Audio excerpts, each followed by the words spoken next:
Long ago, in an African village nestled between green hills and a great river, life moved to the steady rhythm of drums, market chatter, and the crowing of roosters. The villagers rose with the sun, tilled the red earth, and gathered in the evenings to tell stories under the ancient Iroko tree. Among them lived a little girl named Ezinne, whose name meant goodness. She was small, with bright eyes that always seemed to see beyond the ordinary. Her father was a farmer, her mother a weaver, and they raised her in the fear of God. But there was something different about Ezinne. From the time she was 7, she began to whisper things that puzzled the villagers. She would point to the empty paths and say softly, "Can't you see them? The men in shining robes, walking among us." Her mother frowned. "Ezinne, there's no one there." But Ezinne insisted. "There is. They are tall, with faces that shine like the sun. They smile at me. They say they are messengers of the Most High." One morning, she ran through the marketplace, her small feet raising dust, shouting, "Move away from the river. The waters will rise." The women selling yam laughed. "Oh, Ezinne, the child with too many dreams. Since when does the river rise in the dry season?" The men at the palm wine stall shook their heads. "This girl should be careful. She will grow and people will call her mad." Her warnings were brushed aside. That evening, Ezinne's grandmother, a devout woman with a face lined by years of prayer, called her into the clay hut. The oil lamp flickered as she said, "My child, do not be afraid of what you see. Even if others laugh, speak only what God shows you." "Grandma, why don't they believe me?" Ezinne whispered tearfully. Her grandmother pulled her close. "Because faith is not easy, my daughter. The world mocks what it does not understand." Weeks later, the skies grew heavy though it was not yet rainy season. Dark clouds gathered like an army, and the wind howled through the banana trees. That night, Ezinne dreamed of angels again. She saw them standing at the riverbank, wings glowing like fire.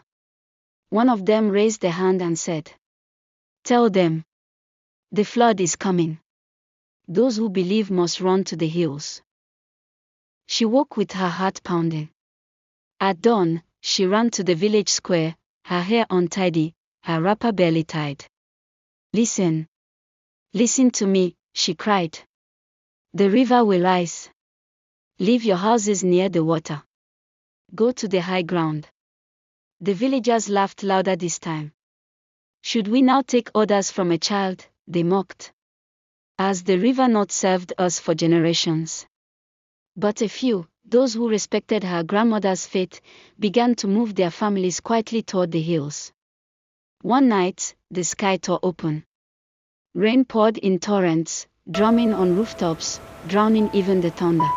The river broke its banks, water raging through the village, sweeping away huts, animals, and lives. People screamed, climbing trees, clutching children. The laughter of the mockers turned into cries for help. But on the hill, under the great baobab tree, those who believed knelt on dry ground, safe, watching the waters consume the village. There stood Ezinne in the rain, her face lifted to heaven, whispering prayers. And the survivors said, "Surely, this child is not ordinary. God has placed his hand upon her." When the flood receded, those who ignored her warnings wept bitterly over their losses. From that day, Ezinne was no longer mocked. She was called the child who saw angels. People came from far and wide to hear her speak.